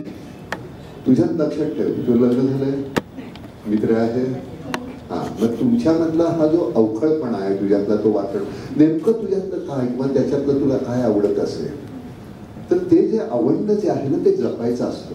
आणि ते आवडणं नकळत असतं, ते खरं तर जपायलाही लागू नये, ते टिकून ठेवायचं. बाकीचं नवरा बायको म्हणून ज्यावेळी असतात त्यावेळी ते ठीक आहे, ते नातं आहेच आहे. पण त्याच्या व्यतिरिक्त काहीतरी जे आहे की ज्याच्यामुळे तुम्ही एकत्र आला, ते आयुष्यभर जपायचं असतं. मग आपल्या एकमेकांचा कंटाळा येत नाही, मग डिवोर्स होत नाही, दूर जाणं नाही, ब्रेकअप नाही. ब्रेकअप हा त्या नात्याचा नसतो, त्या वागण्याचा असतो. त्यातून तुम्हाला दूर जायचं असतं. तर त्या वागण्याचा कंटाळा आला नाही तर मग ब्रेकअपच नाही का. त्यामुळे ते मुळामध्ये छान तुमच्यातलं काय आवडतं, माझ्यातलं कदाचित नट म्हणून काय आवडत असेल. मी 50 वर्ष झाली का मला ह्या फील्डमध्ये, ह्या चेहऱ्या सकट आणि ह्या ॲटिट्यूड सकट. मी खूप भांडतो, बोलतो, शिव्या देतो, मारतो, उगाच नाही. पण ते उगाच नाही त्याचं कारण मला तू चिडवलंस तर मी तुला बोलणार ना. पण मग मी बोललेलंच तुम्ही अधोरेखित करता, तू काय केलंस ते नाही लक्षात. तर त्यामुळे दोन्ही गोष्टी नाही का, मला तू उकसवलं नसतं तर मी हे केलंच नसतं. पण मग तुझी चूक होईल, नाना चूक, नाना चुकला तू चुकला तू चुकतोस आणि अनकन्सिस्टंट. मी खूप मजा येते. आता मला इथे आल्यानंतर ह्यानी कपडे आणले आहेत बरं माझ्यासाठी, जीन्स आणली आहे, शर्ट आणलाय. नाना तुम्ही म्हटलं अरे हा मी आहे आता, आय एम कम्फर्टेबल विथ दिस. नाही तुम्ही हे घाला, निदान जीन्स घाला. अरे म्हटलं मी काही घातलं तरी मी तोच असणार ना, कपडे बदलून काय होणार आहे. तरी सुद्धा मी हे घातलं, त्यांना आवडतंय ना, त्यांनी सगळ्यांनी घातलंय ना, मी घालतो, त्यांना नाही वाईट वाटत आहे. पण तुम्ही मला आमूलाग्र बदलणार असाल तर मग माझ्याऐवजी दुसराही कोणी बसू शकतो ना. त्यामुळे लक्षात ठेव, तुमच्यातलं काही ते छान आहे, ते नेमकं छान काय आहे ते तुम्ही, तू नुसता बसलायस बरोबर, तू काही विचारत नाहीयेस, तर ते तुम्ही जपत राहा आणि ते जपणं फार गरजेचं आहे. ओके, विचारा. माझा प्रश्न निर्माते आणि दिग्दर्शकांसाठी आहे. मराठी सिनेसृष्टीमध्ये पदार्पण करताना तुमच्या मनात काय विचार होते आणि सिनेसृष्टी जपण्यासाठी तुम्ही पुढे कसे प्रयत्न करणार आहात? हा, मी तुला सांगतो, मी पण प्रोड्युसर आहे आणि मी थोडंसं डिरेक्ट केलेलं आहे आणि मी थोडंसं डिरेक्ट केलेलं आहे. तर मी तुला सांगतो, जपायचं काही नसतं, त्यातलं चांगलेपण जे आहे ते जपत राहायचं. फायदा किती होईल काय होईल हे नंतर. आता मुळामध्ये मला ते करायचं ते प्रामाणिकपणे करायचं आणि दिग्दर्शकांनी त्याच्या ज्या संहितेबरोबर प्रामाणिक राहायचं. सगळ्यात सांगतो, सिनेमाचा हिरो जर कोण असेल तर ती स्क्रिप्ट असेल. आणि मग प्रोड्युसर आणि डिरेक्टर आणि मग त्याच्यानंतर आम्ही येतो. हे मी उगाच आगंतुकपणा करून बोललोय, त्यांच्याकडनं आई जरा. मराठी सिनेसृष्टी म्हणजे मराठी भाषेबरोबर माझं परिचय खूप जुना आहे. म्हणजे मी खूप नाटकं केली आहे. सही रे सहीचं गुजराती नाटक मी केलं होतं. हो, हे डिरेक्ट करताना सुद्धा खूप केली नाटकं. तर मी खूप प्लेस केले आहेत. रोहिणीताईंबरोबर काम केलं आहे. आणि माझी कॉलेज पण मी वसई कॉलेजला होतो, वर्धा कॉलेजला. तिकडून पण मी खूप वारली लँग्वेजमध्ये वगैरे खूप प्ले केले आहेत, रोल केले आहेत त्याच्यात. आणि शेजारी आमच्या आधीच लेले म्हणून राहायचे, तर 5 वर्षापर्यंत आम्ही रोटली म्हणतो गुजरातीमध्ये, पण मी चपाती, पोळी, वरण हेच सांगायचं. मग आजीने मला बडवलं आणि शेवटी रोटली बोलायला शिकवलं 5 वर्षानंतर. आणि मी खूप मराठी साहित्य पण वाचलं आहे. आणि सिनेमा काय मराठी असो, गुजराती असो, हिंदी असो, सिनेमाची एकच लँग्वेज असते, दॅट इज एंटरटेनमेंट. आणि तुम्ही स्वतःची स्टोरी कशी सांगता, त्याला भाषेचं काही बंधन नसतं. म्हणजे मला मराठी येतंय म्हणून मी मराठी सिनेमा, मला मराठी बोलता नाही येत समजा, तरी खूप असे डिरेक्टर आहेत जे वेगळ्या वेगळ्या लँग्वेजमध्ये फिल्म बनवत आहेत. तर ॲज अ डिरेक्टर मला खूप सगळ्या भाषेत पिक्चर बनवायचे, मराठी असो किंवा गुजराती असो, तेलुगू, तमिळ, हिंदी वगैरे. हो, पण मराठीसाठी माझा लगाव आहे. आणि मी हा माझ्यावरती बसलेला आहे वात्रट नट. खरंच या पिक्चरमध्ये राणाने खूप म्हणजे इतकी मजा केली आणि आम्हाला पण सगळ्यांना मजा करायला लावली या पिक्चरमध्ये. त्यांच्याबरोबर मी त्यांना अजून एक स्टोरी शेअर केलेली आहे, म्हणजे त्यांना आवडली पण आहे. हो, आम्ही एक दुसरा सिनेमा करणार आहोत. हा दिग्दर्शक आहे, हा प्रोड्युसर आहे, मी नट आहे. आता हे आमचं काय झालंय, दर 2 वर्षांना निदान एक सिनेमा बरोबर करायचं हे आमचं कॉन्ट्रॅक्ट झालेलं आहे. ॲडव्हान्समध्ये मला सगळे पैसे दिलेले आहेत पुढच्या 4 सिनेमा. त्यामुळे गोंधळ काही नाही. त्यामुळे खरं सांगतो. आणि मला या मुलाबरोबर एक वेगळ्या कुठल्या ह्याच्याबद्दल भूमिकेमध्ये त्याला आणून नेमका त्याचा म्हणजे त्याची पात्रता किती आहे नट म्हणून हे लोकांसमोर यायला पाहिजे. त्याचं ते एक गोंडस गोडू जे आहे ना, त्याच्या पलीकडचा तो नट म्हणून काय आहे तेही लोकांच्या जवळ. आणि या सिनेमामध्ये तो दिसणार. सिद्धार्थ इज सो डिफरंट, म्हणजे इतका वेगळा त्यांनी रोल केलेला आहे. आणि आय एम शुअर या पिक्चर नंतर सिद्धार्थकडे म्हणजे कलाकार म्हणून बघायची लोकांची जी नजर आहे ना, नक्कीच बदलेल. इतकं छान काम केलेलं आहे सिद्धार्थने या फिल्ममध्ये. आणि खूप खरंच छान आहे सिद्धू, इतकं गोड. म्हणजे आम्हाला ते मला करत असताना, आता आपण दुसऱ्या एंडला उभं राहिल्यानंतर काही तिथे बॅटिंगला जाऊ शकत नाही, पण तो बॅटिंग म्हणजे त्यावेळी असा इतका छान खेळत असताना आपला वा म्हणण्यापर्यंत. आणि मला धावावं नाही असं लागलं. सिंगल त्यांनी खूप कमी काढलेले आहे, त्यांनी 4 आणि 6 जास्त मारलेले आहेत, त्यामुळे मला धावणं मी दमलो कमी. हे खरं सिद्धार्थी चोपला आहे ना, फार सुंदर केलं, फारच सुंदर केलेलं. मला सांग, तू ही जी गाणी जी केली आहेस, तुला मला हिंदी समजतं, मराठी समजतं ना? ही जी गाणी तू केली आहेस, तुम्ही कोणी विचारत नाही म्हणून विचारतो. ही जी गाणी तू गुजरातीमध्ये केलं होतं त्याच्या चाली ह्या नव्हत्या ना, त्याच्या वेगळ्या चाली होत्या. फूल पाखरू वो जो गाना है वो गुजराती में था, सेम धुन पर पहला गाना और खासकर जो अगला गाना आएगा जो हमारा सबका गुड फॉर्चून है कि शंकर महादेवन ने गाया, शंकर ने गाया, जो एक अगर एक ललबाई गाएगा, अंगाई बोलते हैं मराठी में उसको, वो एक अंगाई आहे. माझी आई बेळगाव असल्यामुळे मी मराठी समजू शकतो, पण आई बेळगाववरून आहे. बेळगावची आहे? हो. मग कर्नाटक बरकाला हो. तुला येतं? तुला कन्नडा थोडा कम येत आहे, पण मराठीत आई आणि दादा म्हणजे मामा बोलते हमेशा बोलते थे, तो थोड़ा समझना आता है. बोलने लगा तो फंबल होगा, इसलिए मुद्दाम हिंदी में बोलता हूँ कि मेरा गुड फॉर्चून है कि मैं विपुल भाई के साथ इतने साल थिएटर किया हूँ. और वो थिएटर जब आप करते हो तो आपको पता होता है कि थिएटर का जो स्क्रिप्ट जो है वो न्यूक्लियस होता है, जैसे नाना ने भी कहा. और हमेशा हम जाते थे, थाना जाते थे सुबह मराठी नाटक देखने के लिए, क्योंकि कहीं ना कहीं उस मराठी नाटक से इंस्पायर होकर गुजराती नाटक बनते थे. और हम जाते थे सुबह 9:30 बजे थाना गडकरी देखने, और देख रहा हूँ कि सुबह 9:30 बजे प्रशांत दामड़े गा रहे हैं गाना, एक्टिंग कर रहे हैं और फुल हाउस है। और ऐसा तो नहीं कि मराठी ऑडियंस काम पे नहीं जाने वाली हो, 9 to 5 ज़्यादातर करने वाले लोग, लेकिन वो जो प्यार मैंने देखा है एज अ किड, और जो मेरा लर्निंग है सर, वो मैं जो सीखा हूँ, मैं घाटकोपर में रहता था, घाटकोपर संगीत विद्यालय संतोष कोलटकर जी के पास से गांधर्व विद्यालय का शास्त्रीय संगीत सीखा हूँ 10-12 साल।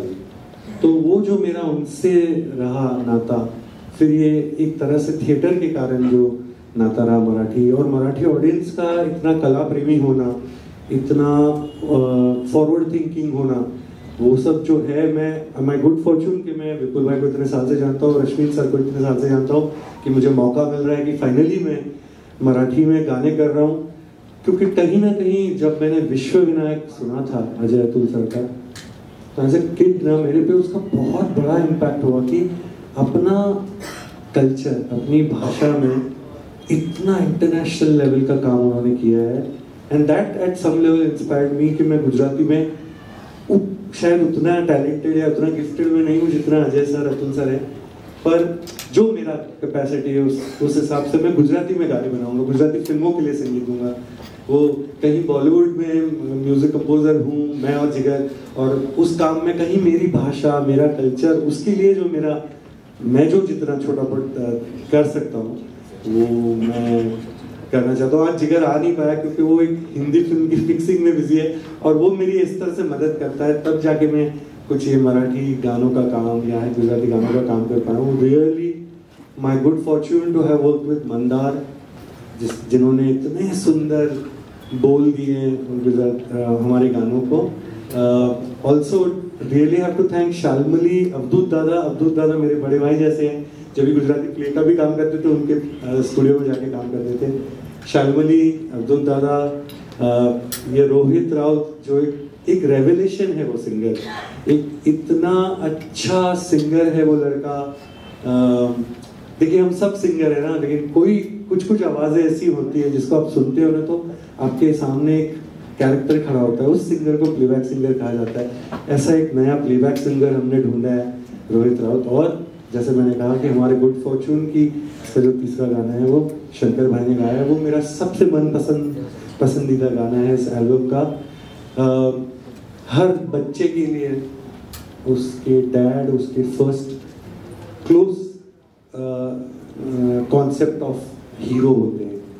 मेरे डैड भी हैं, कहीं 20-22 साल पहले जब मैं उनके ही तरह सीए बनने की कोशिश कर रहा था, उन्होंने मुझे बोला कि बेटा शायद तुझे बुक कीपिंग के लिए तू बना नहीं, शायद तू आर्ट के लिए बना। जब इंडियन आइडल नहीं थे, जब ये सब बातें नहीं थी, तब उन्होंने एक गुजराती घर के होने के बावजूद ऐसा कभी नहीं सोचा कि तू जॉब कर, तू सीए, तू धंधे पे लग जाए, ऐसा कुछ नहीं। उन्होंने बोला कि तू तेरा म्यूजिक परस्यू कर।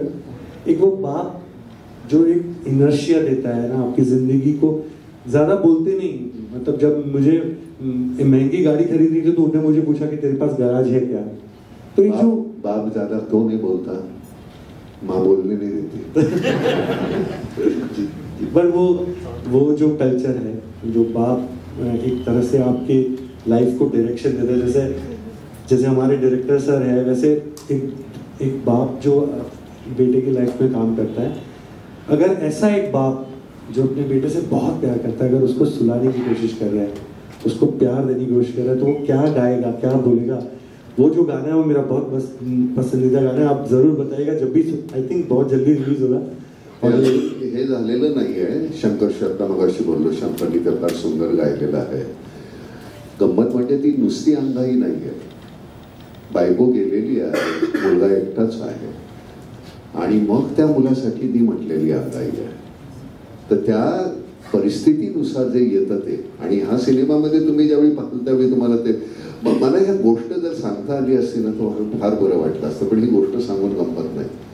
मी एवढं निश्चित सांगतो की तुम्ही ते सिनेमा एकदा पाहिल्यानंतर नाही, आपण उद्या जाऊया का पुन्हा, म्हणून तू उद्या पुन्हा जाशील, परवा पुन्हा जाशील, 2-3 वेळ तुम्ही हा सिनेमा, त्यामुळे ह्या सिनेमाला रिपीट ऑडियन्स खूप असेल, मला खात्री आहे त्याची। म्हणजे मला नेहमी डान्स किंवा गाणं, मी 19 वर्ष बिरजू महाराजांकडे डान्स शिकलो, 19 वर्ष. मग त्याच्यानंतर शेवटी सोडताना त्यांनी सांगितलं की सुंदर काता होतोय, फक्त तू लोकांसमोर नाचू नको. तर मी नाचलो असतो. तर गाणं आणि नाच या 2 गोष्टी सोडल्या तर बाकीच्या ठिकाणी वात्रटपणा आम्ही करू शकतो. तुला कधी डिरेक्ट करावं असं नाही वाटणार? नाही, अजून तुला असं नाही. आता असे चांगले चांगले डिरेक्टर विचारताय तोपर्यंत ऍक्टिंग करून होईल नंतर बघू. रितेश, तुला हे सगळं जुळून आणत असताना तुला कुठे असं काही वाटलं का की इथे कमी पडलो किंवा इथे लोक कमी पडले किंवा इथे काय झालं? तुला असल्या कुठल्या उणीवा जाणवल्या का? त्यापेक्षा मी हे सांगतो सर, ते 22 तासाची स्टोरी सांगतो. ती 22 तासांची स्टोरी कशी आहे, एक दिवस पाऊस पडला, शूटिंग झालं नाही. दुसऱ्या दिवशी लँडस्लाईड झालं, शूटिंग झालं नाही. 2 दिवस शूटिंग बंद. मी आणि नाना पत्ते खेळत होतो 2 दिवस. नाना मला बघून म्हणतायत, तुला टेन्शन येते काय? म्हटलं हो सर. तू टेन्शन घेऊ नको, आपण उद्या 18 तास शूट करूया आणि संपवूया. त्यांनी 22 तास शूट केलं आणि संपवलं. नाही, गोंधळ कुठं होतो की ज्यावेळी प्रोड्युसर नावाला तो आहे, पण सत्याशेवटी ज्यावेळी तुम्हाला ती फिल्म तुम्हाला स्वतःची वाटायला लागते ना, त्यावेळी तुम्ही ती जबाबदारी घ्या. मला असं वाटतं की ह्या सिनेमाचं यश जसं मी घेणार आहे तसं मग त्यातले थोडासा तो त्रास सुद्धा घ्यायचा असतो. त्रास म्हणजे आता वयानुसार तुम्हाला ते इतकं कंटिन्युअसली करता येत नाही, पण तरी सुद्धा ते झालं तर त्यावेळी ते तुम्हाला वाटणं फार महत्वाचं आहे. म्हणजे मी तर काही एकट्याने केलं नाही, सगळ्यांनीच केलं, अख्खं युनिटच होतं तसं. आणि त्यावेळी पाऊस, आणि तुम्हाला सांगतो बर्फ बाजूला असताना त्याच्यात पाऊस पडल्यानंतरच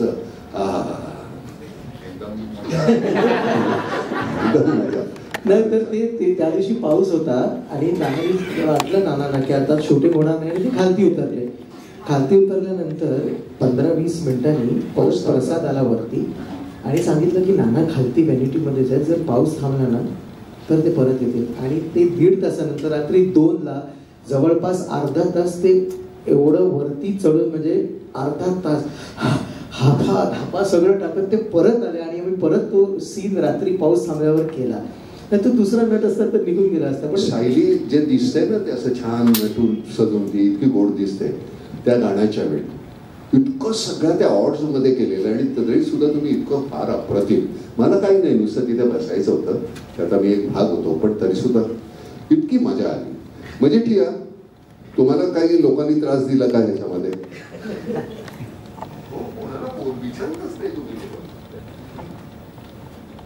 तुम्ही का मराठी सिनेमा का करता? मराठी सिनेमा क्यों करता?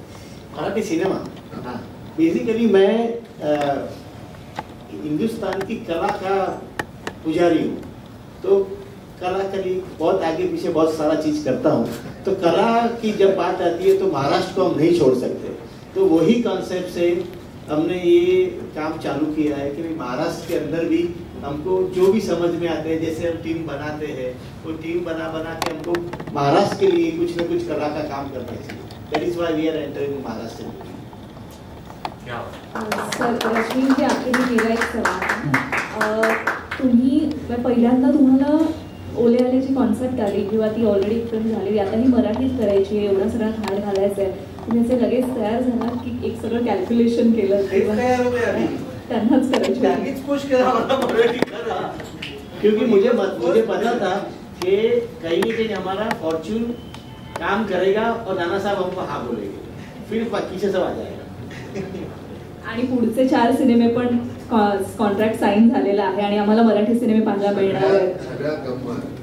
कॉन्ट्रॅक्ट साईन न करता सुद्धा त्यांनी सगळं पेमेंट पुढच्या 4 सिनेमाचं मी नाकारू शकतो की मला यांनी पैसे दिलेले नाहीत, पण तरी सुद्धा त्यांनी सगळं पेमेंट केलेलं आहे. त्यामुळे मजेठिया तू विकत घेतलंस रे मला. खरं सांगतो, काय कमाल आहे. एक कुठली गोष्ट, एक माणूस एखाद्या कुठल्या तरी जेस्चरमुळे, म्हणजे माझ्या कायमस्वरूप की हा माणूस माझ्यासाठी आता एक वेगळा, माझा एक दृष्टिकोन पूर्णपणे असाच कॅज्युअली फोन करून मी काहीतरी त्याला म्हटलं हो होऊन जाईल ना. आणि पैशाच्या बाबतीत माणूस किती हे असतो, आणि आपण साधारणपणे गुजराती माणसाला खूप व्यवहारी, अमुक तमुक लिखापडी एका कुठल्या गोष्टीची लिखापडी नाही, किती काय काय हवे तेवढे पैसे घ्या, तुम्हाला काय पाहिजेत का, गरज आहे का, ही गंमत असते की ही माणसं. त्यामुळे तुमची जबाबदारी अजून जास्त वाढते. आपण हिंदी करणार आहोत ना रे, नाही तर सोपून पण. रश्विन सरांबद्दल एक आम्ही जसं सांगितलं की एक दिवस खूप पाऊस आला आणि आमची युनिट वेगळ्या वेगळ्या ठिकाणी होती. तर तिकडे पाऊस होता आणि लँडस्लाईड झाली आणि अर्धी टीम इकडे अर्धी टीम तिकडे, कॅमेरा तिकडे कॅमेरामॅन इकडे, असा सगळा घाट होता आणि लँडस्लाईड झाली. आम्ही दिवसभर शूटिंग नाही करू शकलो. दुसऱ्या दिवशी मग टीम आली, लँडस्लाईड घडलं, टीम आली आणि पाऊस आला. त्या दिवशी शूटिंग झालं नाही. तर त्या 2 दिवसाचं जेवढं कॉम्पन्सेशन होतं ते पूर्ण टीमनी ते डिड इट फॉर 22-24 तास शूट केलं. आणि जेव्हा आम्ही ऋषिकेशला सर आले तर त्यांनी सगळ्या युनिटला, right from the spot boy to the cameraman to the actor जेवढे होते सगळ्यांना 15% बोनस तेव्हाच्या तेव्हा अनाऊन्स केला की तुम्ही 22-24 तास एक्स्ट्रा काम केलंय आणि त्याच्यासाठी ॲप्रिशिएशन म्हणून पार्ट ऑफ टोकन. हे खूप कमी प्रोड्युसर्स असं करतात आणि प्रोड्युसरपेक्षा पण जिगरा लागतो आणि तो जिगरा या माणसात आहे. And I am really honoured आणि खूप लकी आहे की असे प्रोड्युसर जर येत राहणार तर कोणत्याही सिनेमामध्ये, कोणत्याही लँग्वेजच्या सिनेमामध्ये film industry is just going to flourish for sure. एक विचारू शकतो? नमस्कार, मी गणेश आचपल. मला नाना सरांना आणि सिद्धार्थला विचारायचं आहे. आणि सध्याच्या काळात कसं होतंय की असं कुठेतरी म्हटलं जातंय की नात्यांमधला संवाद कुठेतरी हरवत चाललाय हे यांत्रिक युगामध्ये आणि तो टिकवण्याची गरज आहे. आणि या चित्रपटातल्या काही सीनवरनं कळतंय की वडील मुलाचं गोड नातं आम्हाला बघायला मिळणार आहे. एकंदरीत नातं आणि संवाद याबद्दल तुम्हाला काय सांगावं असं वाटतं? कोणी फोन उचलत नाही, कोणी फोन बोलत नाही. आता इथे सगळे जण आहोत आणि याच्यामध्ये कोणतरी तो सिद्धार्थ किंवा मी किंवा कोणतरी असं कोण हा बोला. गंमत काय आहे त्याच्यामध्ये आनंद घेण्यापेक्षा तिसरीकडे कुठे हा आणि हो अरे अरे गाढवानं आम्ही बसलोच नाही इथे बाजूला. मला असं काय होतं, प्रत्येकाला मी काहीतरी वेगळं आहे. पूर्वी कसं होतं की आम्हाला आता सुद्धा हा सिनेमा करताना जुन्या पद्धतीनंच आम्ही केलं, तिथे वावरणं जे होतं. कारण मला तो कधीच असं वाटलं नाही मल्हारमध्ये आणि सिद्धार्थमध्ये काही फरक आहे. मला तो माझा मुलगाच वाटतो आणि वाटतो म्हणजे तो असतोच. म्हणजे उद्या जर का सिद्धार्थाला कुठलाच प्रॉब्लेम येऊ नये, पण उद्या जर समजा आला तर मला त्यांनी पहिल्यांदा फोन करावा की नाना मला हे असं असं आहे, माझ्यासाठी हे मला तुम्ही कराल. आणि त्यांनी हक्काने ते सांगावं. कारण हे सिनेमापुरतं तुमचं नातं असून नाही चालणार. इंडस्ट्री ही आमची तशी, मराठी इंडस्ट्री ते एक तर पहिल्यांदा आपली मुठभर लोक 30-30 मंडळी आपण पुन्हा भेटत असतो. तर तुमच्यामध्ये आज आमची सायली, मी सकाळी तिच्याशी बोललो की म्हटलं बाई ग, म्हटलं तू लवकर बरी हो. मला आज ती तिथं बसलेली नाही याचं मला खरंच वाईट वाटतं. सायली हवीच होती. ते बुडकुल आहे म्हणजे ते सिनेमामध्ये सुद्धा मी तिला बुडकुलच म्हणलेलं. असं एवढंसं बुडकुल कशाची. तर ती नाती जपावी का लागतात मला कळत नाही. आपण पूर्वी जपायचो नाही, असायचो. आमच्या इथे लहान मूल कधी जन्माला आल्यानंतर ते कधी मोठं झालं कळायचं नाही. एकत्र कुटुंब असायचं, कधी तुझ्या कडेवर कधी ह्याच्या कडेवर. आई बाबांच्या कडेवर ते मूल कधीच नसायचं. त्यामुळे जी भावंड होती, तो गोतावळा होता, तो इतका मोठा होता. 4 काका, त्यांची 4 काकांची अजून 8 मुलं, त्यांची अजून मग कोणी अजून मुलं, मग मामाची कोणतरी, असा तो एवढा मोठा गोतावळा असायचा. त्यामुळे आम्ही एकमेकांबद्दल कधी हा माझा चुलत, हा मामे, हा असं नसायचं. सगळे सख्य होतं. कारण ते सख्य होतं त्याच्यामुळे, म्हणून आम्ही तसे होतो. आता आपण जी नाती सांगता, तो आमचा दूरचा भाऊ आहे. तर दूरचे भाऊ नव्हते, सगळे जवळचेच होते. त्यामुळे आता कुठेतरी आपण त्या भिंती घातल्यामुळे गोंधळ आहे. मी आता शेतावर राहतो त्यावेळी मी नेहमी म्हणतो की शहरातल्या मंडळींना तुम्ही स्क्वेअर फीट मध्ये राहता, तुम्हाला भिंती आहेत घराला. माझ्या घराला भिंती नाही, डोंगर आहेत. इथे डोंगर आहे, इथे डोंगर आहे, तिथे डोंगर आहे. किती मजा येते तिथे राहायला. नाती जपत असताना मी हे जपलं, जाणीवपूर्वक जपावं लागत नाही. तुला वाटतं तरी जपावं लागतं? नाही, खरं तर आता नाना सरांनी इतके डिटेलमध्ये सांगितल्यानंतर मला नाही वाटत मला वेगळं काही सांगायची गरज नाही. पण नाती मला वाटतं तेव्हाच जपावी लागतात जेव्हा आपण त्यामध्ये नसतो. आपल्याला ते जपायचा अट्टहास असतो. कारण आपल्याला मग ते नातं नसतं राहिलेलं, ती सवय झालेली असते. एखाद्या माणसाच्या एखाद्या माणसाची आयुष्यात नाही, हे मला नाही बघवणार आहे आता, हे नका करू, तुम्ही असं नका करू सर. बोलणार तुम्ही आता मला मध्येच कॉफी आणून देणार, मग बघा मी माझ्या पोराचं असं काय नका. मेरे लिए यही काफी है. मी उठून घेतो, हे बघा ही मी कॉफी घेतो, मी चप्पल काढून नको. Thank you thank you. तर संवादाला पर्याय नाहीच आहे. तुम्हाला एखाद्या माणसाबद्दल प्रेम वाटत असतो, त्याला सांगा की मला आवडतोस, तुम्हाला प्रेम वाटतंय. तुम्हाला एखादा माणूस आवडत नसेल तर माझं प्रेम आहे ना सर, मला आवडत. हा संवाद खूप महत्वाचा आहे. तर तुम्हाला प्रेम वाटत असेल सांगा, तुम्हाला ती व्यक्ती आवडत नसेल सांगा. जर का काही प्रेम मनात साचवून ठेवलं, कुठलीही गोष्ट न आवडणारी गोष्ट मनात साचवून ठेवली, त्याचं बॅगेज होतं, नंतर ते फुटतं, मग ते नातं निघून जातं आयुष्यातनं.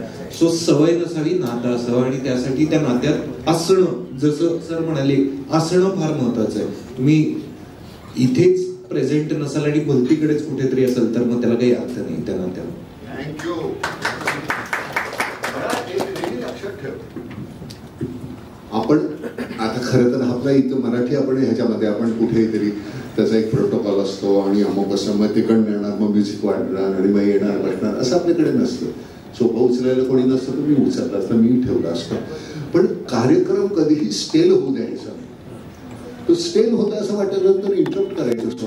तुझ्या हातात माहीत असतं ना, मी वात्रटपणा करत असता, मला इथे असं बसून आणि खरं सांगायचं तर वाचता नाही, अजिबात नाही.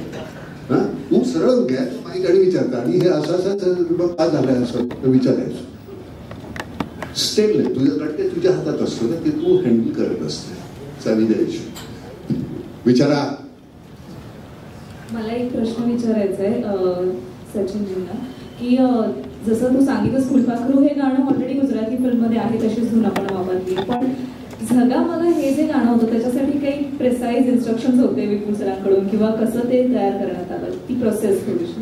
एक्चुअली फिल्म में जिस जगह पे वो गाना आता है वो फिल्म के उस मोड पे फिल्म के नैरेटिव में भी एक इंजेक्शन लगता है, एक नया कैरेक्टर इंट्रोड्यूस होता है, और वहां तक फिल्म जैसे चल रही है, जिस पेस पे चल रही है ना, वहां से ऐसे जैसे होता है ना, जैसे अभी अपना MS धोनी आते थे, फिर क्या होता था मैच का, तो वैसा एक ग्राफ आता है, अप स्विंग आता है. तो हमने सोचा था तभी जब उस फिल्म की जो गुजराती वर्जन में भी जो गाना है वो भी बहुत अपबीट और आपके ऐसे पैर ऐसे झूलने चाहिए, ऐसा हमारा ये था. तो जब हम मराठी करने लगे तो तब वो गुजराती ट्यून वर्क नहीं कर रही थी, क्योंकि ऐसा लग रहा था जैसे मराठी फेमिलियरिटी का कोई जोन का कुछ अगर हम लाएंगे, अगर हम जिंदगी को जीते वक्त हंसते खेलते उसको जीने की कोई बात करेंगे, या एक जो बरक होती है ना, शाइनिंग, हाँ, एक जो लगानी होती है जिंदगी पर, एक जो चमक लगानी होती है, जैसे हम लोग सुबह गाड़ी एकदम ऐसे पॉलिश करते हैं, वैसा ये गाना है कि आप अपनी जिंदगी को थोड़ा सा एक जगा मगा, एक शाइनिंग दीजिए, खुद हंसिए हंसाइए वगैरह. उसमें क्लियर ब्रीफ यही था कि एक बैठा हुआ आदमी उठ के डांस करना चाहिए. कहीं जैसे नाना सर बार बार उड़ जाते हैं उसी तरह से उस गाने का ऐसा रिएक्शन आएगा, ऐसा मैं सोचता हूँ. इथे आपण एक सुंदर एक फोटो आहे बघा, तुम्हाला कदाचित तुम्ही सगळ्यांनी तो पाहिला असेल, आणि जो मला अतिशय आवडतो, आणि मी तो पाहिल्यानंतर म्हणजे मला खूप आनंदही होतो आणि खूप वाईटही वाटतं. पण ज्या आहे त्या परिस्थितीमध्ये किती छान आनंद घेत आहेत. ती सगळी लहान लहान मुलं आहेत आणि आपण सेल्फी काढतो तशी ती अशी चप्पल स्लीपर धरली आहे आणि ती अशी, ती सगळी लहान मुलाची आहे आणि स्लीपर अशी धरलेली, कारण त्यांच्याकडे मोबाईल नाही आहे. आणि तो जो फोटो आहे तर जे आहे त्याच्यामध्ये इतकी सुखी असतात मंडळी, आणि आपल्याकडे खूपसं असून सुद्धा आपण नाही, कारण आपल्याला सगळ्यात एकच गोष्ट वाईट घडत असते की अजून काहीतरी हवं आहे, अजून हवं आहे. तू उभा राहा पहिले, तू इकडे, तूच तुझ्याकडे बोटा, तू मागे बघू नको, नाही हा तू इकडे इकडे, तू पहिल्यांदा इकडे, मी तुला मॅगी नूडल्सचे केस पाहिलेत का तुम्ही? तू तू पहिले केस काम नाही तर मारली पण मारला नाही म्हणजे काय सुंदर आहे काही पडलं तसं ठमक स्प्रिंग आहे. तू प्रश्न का नाही विचारत? एक प्रश्न विचारला असं कसं एका एवढ्या मोठ्या प्रेस कॉन्फरन्स मध्ये एवढ्या वेळात एकच प्रश्न कसा चालेल? काय जसं ट्रेलरमध्ये सुद्धा आम्ही बघतोय की तू एकदम साध्या पद्धतीने शांत पद्धतीने वावरतोय, तुला नाना सरांसारखी मजा मस्ती करायला आवडत नाहीये. सिनेमा जेव्हा शूट होत होता तेव्हा कधी नाना सरांसोबत प्रँक वगैरे करण्याचा विचार मनामध्ये आलेला का? आणि तो झाला किंवा तो फसला वगैरे कधी असं झालेलं का? नाना सरांबरोबर प्रँक करायचा विचार कधी मनात आला होता का? मी आता इथे तुला जिवंत दिसतोय म्हणजे मी नाही केलंय. पण तशी वेळ कोणावर आलीच नव्हती का की तेच एवढे प्रँक करत होते? ते करायचे आणि आम्ही स्केपगोट्स होतो. हे तुला माहिती, आता वर्ल्ड कप झाला. वर्ल्ड कप मध्ये इंडियन क्रिकेट टीम मध्ये एक प्लॅन ठरला होता की ओपनिंग बॅट्समन मध्ये आपला रोहित शर्मानी पहिल्या बॉल पासून छगी मारायला सुरुवात करायची. आणि आय गेस कोण होतं त्याच्याबरोबर? केएल राहुल होता, नाही शुभमन गिल होता शक्यतो. पण तुम्हाला असं वाटलं की चला झालंय जगून आता जगा बघा, तर भैया करा ट्राय.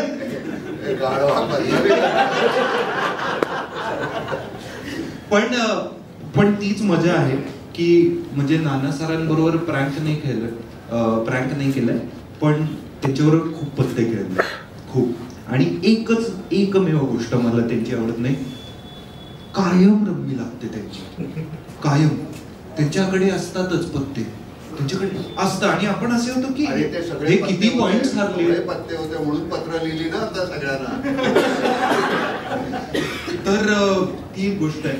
पण ते स्वतः प्रत्येक गोष्टीसाठी इतके ओपन आहेत. म्हणजे तुम्हाला कुणाही माणसाला बाहेरनं असं वाटेल की बाबा यांच्याशी कसं पण तुम्ही जेव्हा त्या व्यक्तीबरोबर काम करायला लागल ना, आणि त्या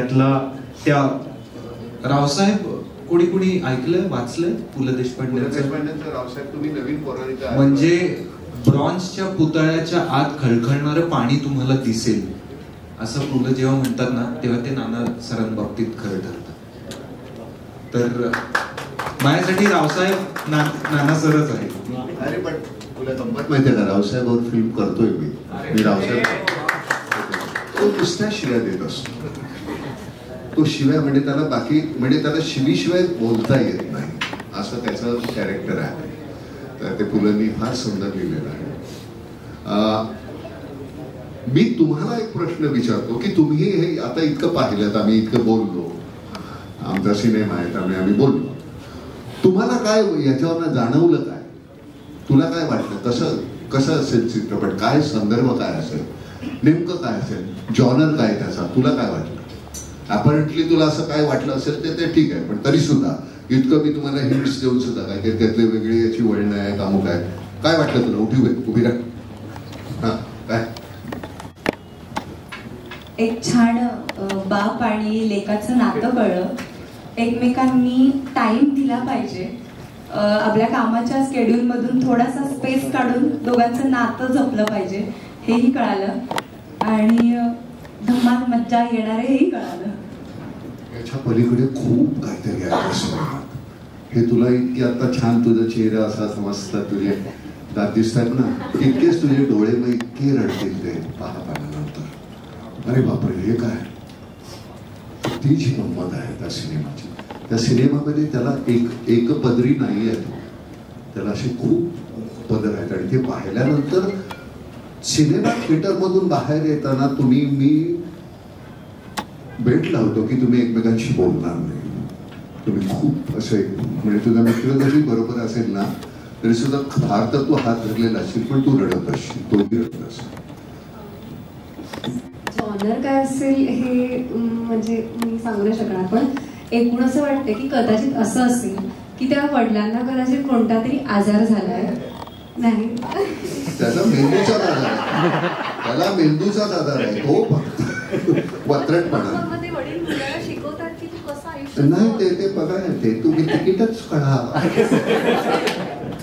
मला असं वाटतं की ह्या सगळ्या गोष्टी तर बघायला मिळाल्यात की बाप मुलाचं नातं कसं असेल आणि हा वात्रटपणा आणि ह्या सगळ्या गोष्टी, पण मला असं वाटतं की एक अजून एक शिकण्यासारखी गोष्ट आहे की आपलं वय किती वाढलं तरी सुद्धा आपल्यातलं जे लहान मुलं असतं जे आपल्याला प्रत्येक वेळेस शिकायला, प्रत्येक गोष्टीतून आणि प्रत्येक सिच्युएशन वाईज आपल्याला ते शिकायला शिकवतं, तग धरायला शिकवतं. तर मला वाटतं ही गोष्ट खूप महत्वाची आहे. अगदी बरोबर आहे. आणि मी तुला खरं सांगतो की लहान मूल पडल्यानंतर बघ, आजूबाजूला कोणी असेल ना तर लगेच भोकाडतो सर, पण ते पडतं आणि आजूबाजूला बघतं की माझं रडणं कोणी पाहणार आहे की नाही, कळलं नाही आहे का, तर ते पटकन उठतं आणि चालायला लागतं. गंमत ती आहे, आजूबाजूला सावरणारी माणसं असतील ना तर मग तुम्ही जास्त नाटकं करता, आणि ज्यावेळी तुम्ही एकटेच असता त्यावेळी तुम्ही स्वतःला सावरत राहता, कोणी सावरायला नसतं त्यावेळी. तसं हे सावरणं आहे, तसं हे दोघं एकमेकाला सावरत राहतात आणि ते जे नातं आहे तुम्ही, मी तुला खरं सांगतो आता बोलताना सुद्धा मला आउट येतोय इतकं. ते मला तो सिनेमा पाहताना असं सारखं असंच होतं, म्हणजे हसणं आणि रडणं याचं इतकं छान बेमालूम मिश्रण आहे. सर आपण बघतो की मुलं आईकडे मुलं जातात, साधारणपणे आपण बघतो की मुलं जे आहेत ते आईकडे जातात, पण आई नसताना बाबांकडे आपण आपली गोष्ट कशी त्यांना त्यांच्यापर्यंत पोहोचवायची किंवा बापाने मुलाला कसं समजवायचं, ती जी मधली गॅप आहे ते मला वाटतं या पिक्चरमधून कळेल. आणि ती जी मिसअंडरस्टँडिंग आहे की बाबा मला समजतील का किंवा मुलगा मला समजेल का, ती जी गॅप आहे, ते जे एक अंडरस्टँडिंग आहे, ते जे इमोशन आहे ते मला वाटतं बाहेर येईल. आणि मुलं नेक्स्ट टाइम जी आहे ती मुलं बाबाकडे जातील की बाबा ऐका ना मला हे सांगायचं आहे मला. सगळे तुमचे गेसेस आहेत, सगळ्यांचे चुकलेले आहेत. आनंद आहे. त्यामुळे अतिशय एक शॉक असेल तुम्हाला की ती गोष्ट पाहत असताना नंतर तुम्हाला ते म्हणजे म्हणून तुम्हाला जोपर्यंत तुम्हाला अँटिसिपेट करता येत नाही, तुम्ही आधीच सांगून काही नाही आता पुढे हे होईल, पण ना त्याचं होतच नाही, काहीतरी वेगळं होत राहतं काहीतरी. मग ती सगळी जी वळणं आहेत त्या वळणावर जाताना असं होतं ना, आता घाटामधून जाताना तसं तुम्हाला ते होत राहील.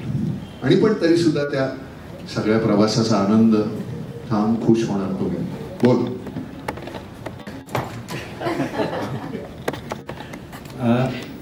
ह्याच्यात एक मुद्दा दिसतोय की जनरेशन गॅप या गोष्टीला आता आपण खूप त्याच्यावर भाष्य करतो, तर त्या गोष्टीवरून हा सिनेमा मला वाटतो की जनरेशन गॅप आहे, पण त्यातून किती सुंदर नातं दोघांचं घडतंय यावर हे हा सिनेमा तसा खुलत आहे. फक्त एक अजून एक तुम्हाला सिनेमा पण खास त्याला घेऊन मी हा सिनेमा बघायला सिनेमागृहात जाईल, आणि लहान मुलं तुमची जी फॅन आहेत त्यांना हा वात्रटपणा ह्याच्यात दिसेल.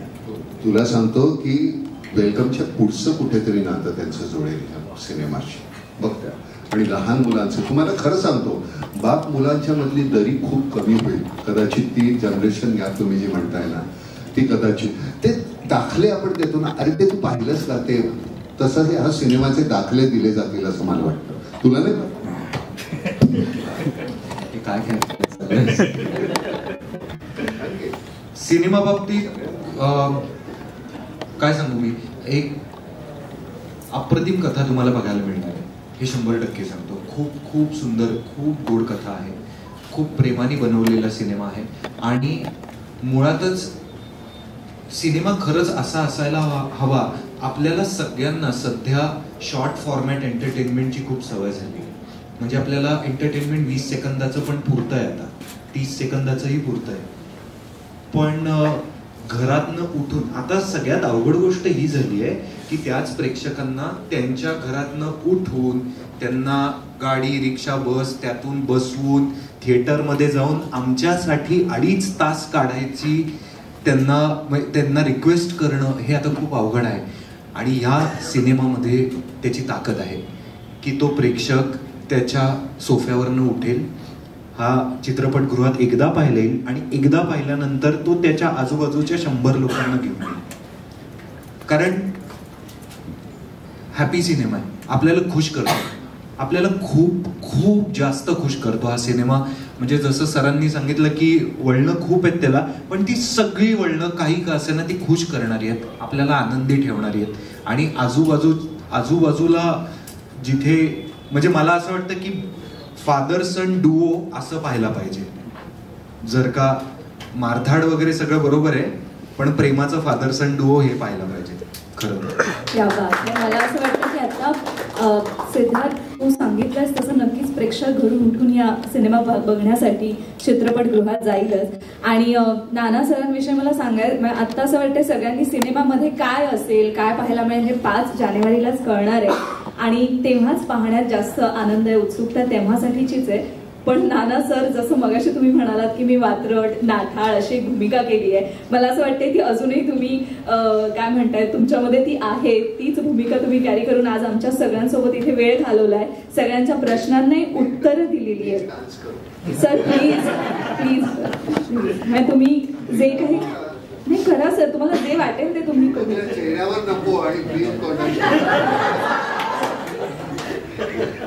पण असं वाटतंय की ती भूमिका तुम्ही अजूनही जगताय.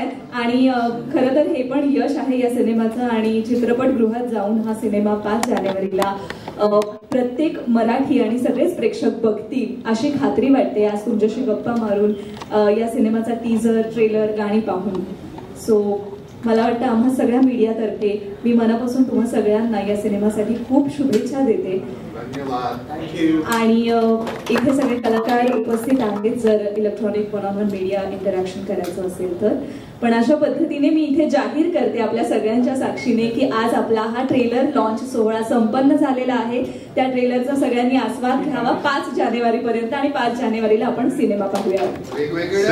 सर ती थोडक्यात सांगते, तुम्ही आता बसा एका ठिकाणी. वेगवेगळ्या आपण मराठी असून सुद्धा आपण हिंदी सिनेमे इतके आवर्जून पाहतो ना, तसंच हिंदी मंडळी, दुसऱ्या भाषिक मंडळी सुद्धा ही आवर्जून हा मराठी सिनेमा बघतील याची मला खात्री आहे. हा तर तुम्ही म्हटल्याप्रमाणे आम्ही आवडतो. फोटो हो. अरे काय जेवणा बिवण्याची सोय आहे की नाही? डान्स कोण माझ्याबरोबर नाचले?